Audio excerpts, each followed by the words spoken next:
blocks away at the Angelica Theater. There is a series of multiple personalities having an enticing dialogue happening at the Angelica Theater right now. There is an attempt at an almost something that floods into a deluge of somewhat whatever. In very refined counties, they call it babbling, happening right now at the Angelica. I am going to tell a shamanistic tale from the 6th century BC. Someone else who was promoting a film at that time, a shaman, and the nonsense he ran into, which is to say the ridiculousness he fell in love with.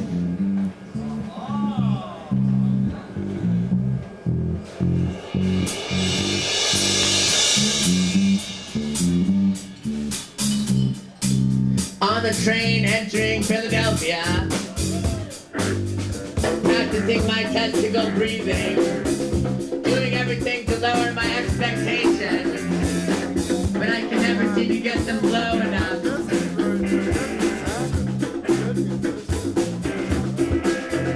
I was entering Philadelphia at that time of Fantasia. I was taking the cruise message to the city of brotherly love. The cruise, the philosophy that dances. Maybe you've heard about it if you've been taking chances lately. The cruise, I never felt an homage to the present tense.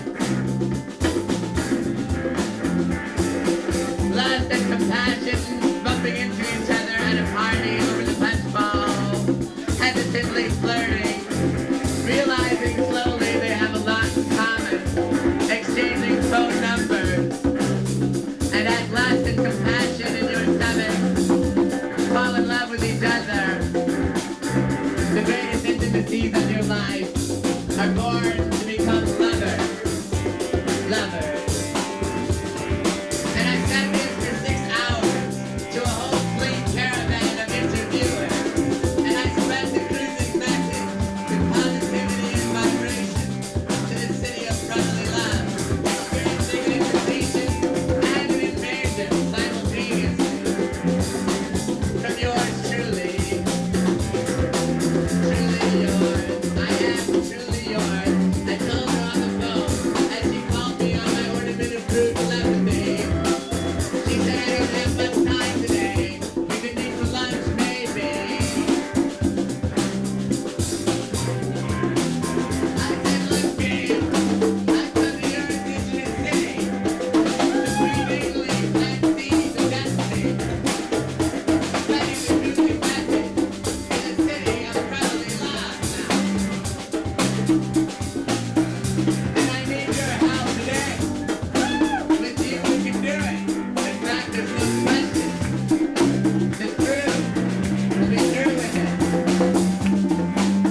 mule in every stripe. You are the master. I sit up triumphantly with my message in hand, my oratory complete. I wipe off my tail and strode through the lobby, feeling so happy to be me. I love myself there. And then I heard my name called, and she turned around. And I meant that I turned around. And we were no longer standing together, staring off into forever in the same direction. No, we were much more sexless. We were staring at each other. Not really. Not really. I took her up to my hotel room, and I ordered her a bottle of wine on the company's bill. The company built on practicality, currently practicing impracticality. You know the story. It's called human history.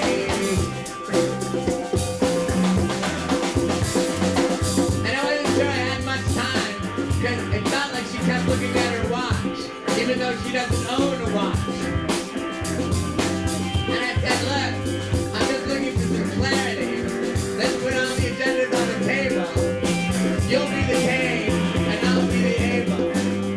That way at least it'll be kind of biblical.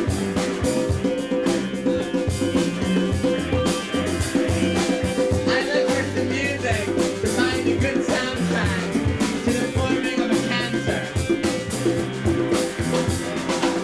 As I sought out questions that have no answer and kept pursuing answers.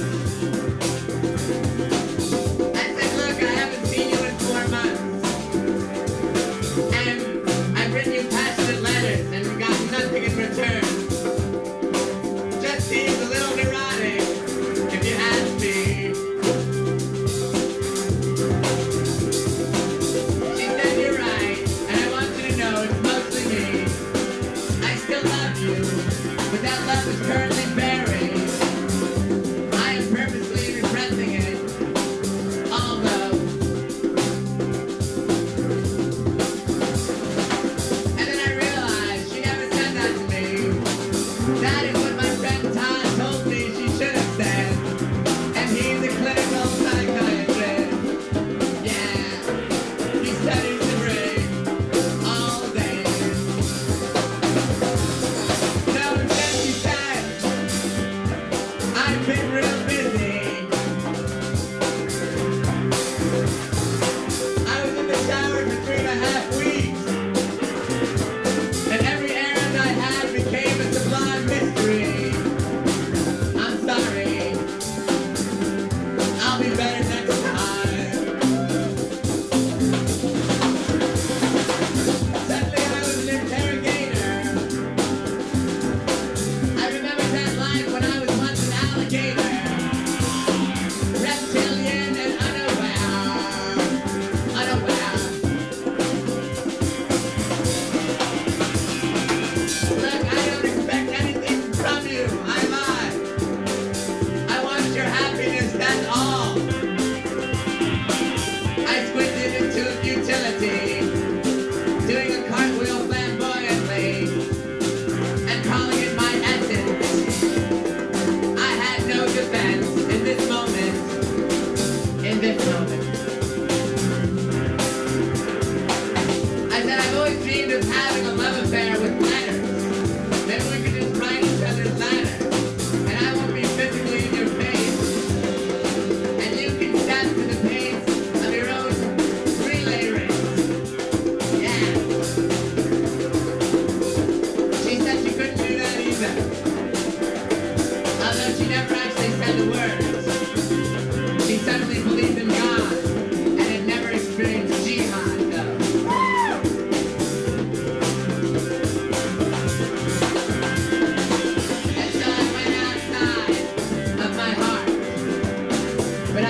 they can have their own suffering. And I don't know how to live. And I'm telling you all right now, if you don't want to listen, that's fine. But I'm telling you all right now. And when I say these words, I want you all to stand up. Stand up. And say, and scream, and go to your windows, and stick your head up, and scream, I'm as mad as hell, and I am not going to take this anymore. I'm mad as hell. I'm telling you now these words.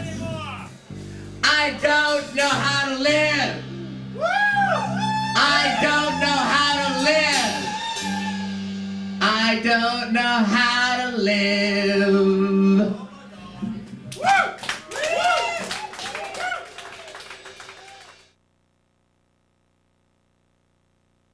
Oh my God, ladies and gentlemen. Dignity, but suddenly I'm really psyched about being part of this. I'm going to start reading the newspaper for the first time. And I'm going to be really involved now. And I'm suddenly egalitarian. I certainly have a certain understanding of egalitarianism. It formulates my reasons why that I don't have to answer exactly as an outcry. I'm proud to be an American. I never thought this would happen to me. Suddenly my potential is something I don't have to know about. It comes to me automatically in mail order, complimentary, buffet, the invention of hot dogs.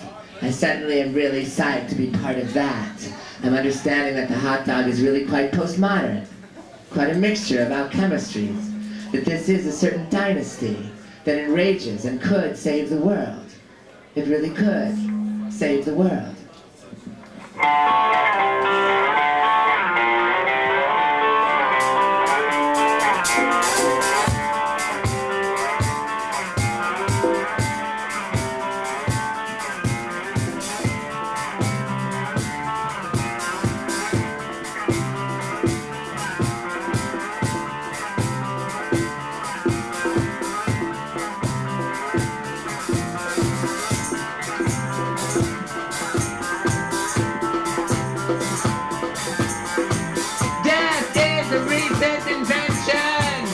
Invented by doctors and their loyal, downtrodden patients.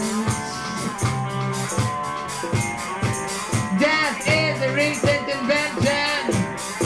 The only ones who are actually dying are the ones taking them suddenly so seriously. Suddenly.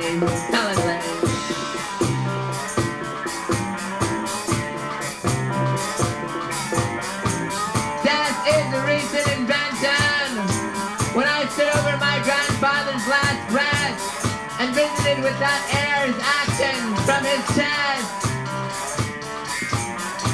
I said to it clearly out loud, where the hell are you going?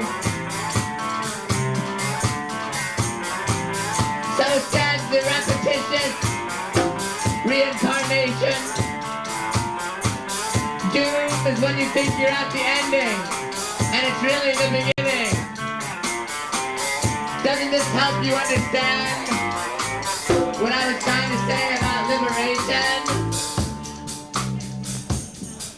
Death is a continuous procrastination of discussion. Treacherous water assassinating thirst. Expectations cause cancer. Expectations cause cancer. And when you start seeking answers to questions that have no answers, that's what causes cancer. And when I say to someone, and you say to someone, and we say to someone, you're hurting my feelings, and that someone says, I don't know what the hell you're talking about, that's what causes cancer.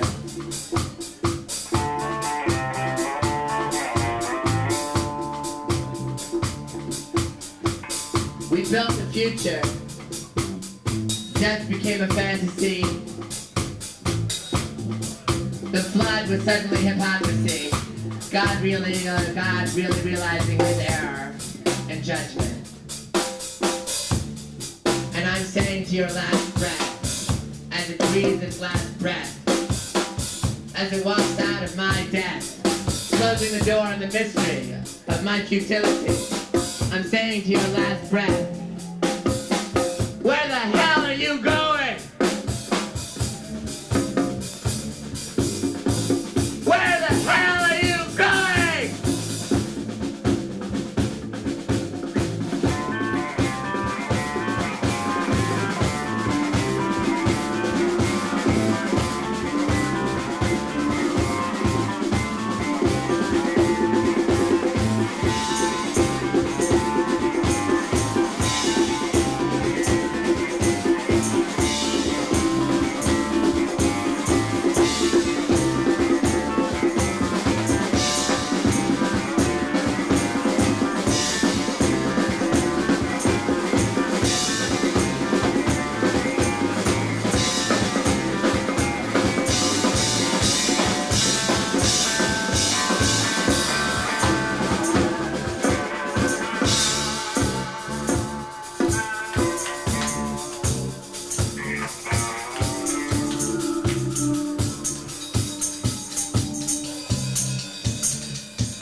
Flowing, and a flow that flows, flowing, for the sake of flowing.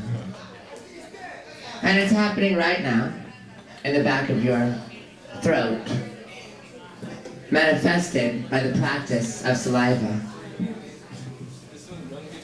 Truth is unfolding, it's flowing, in the back of your throat, right now.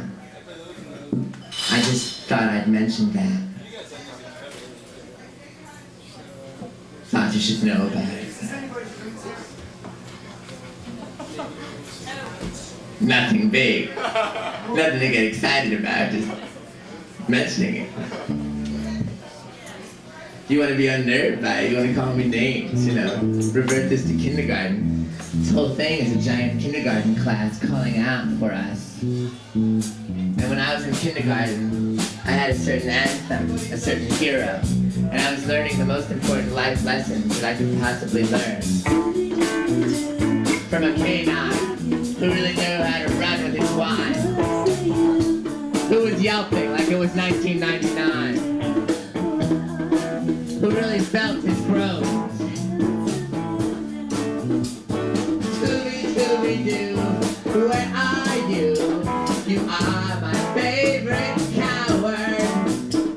Scooby-Doo, where are you? You're a drug addict. I know, Scooby-Doo, I need you. And so does Shaggy too. Scooby-Doo, where are you? You were an existentialist, but somehow so theatrical. You knew that there was no knowledge. You knew not to know anything, because there's nothing to know. Your knowledge went beyond knowing to the next sandwich. And you taught me how to really eat a sandwich, which is to say, make sure the sandwich eats you before you eat it. And then afterwards, digest each other.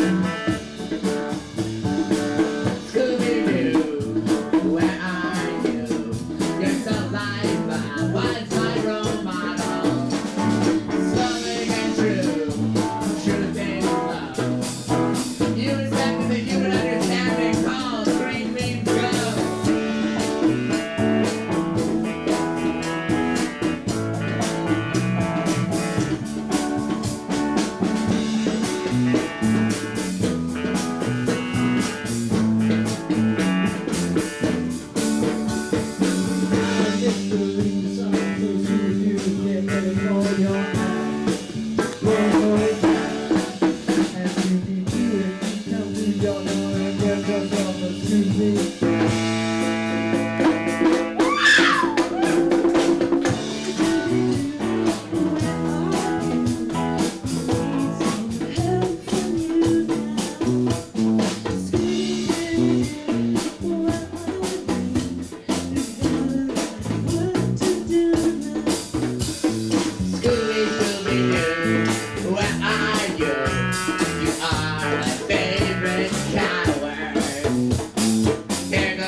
You're a drug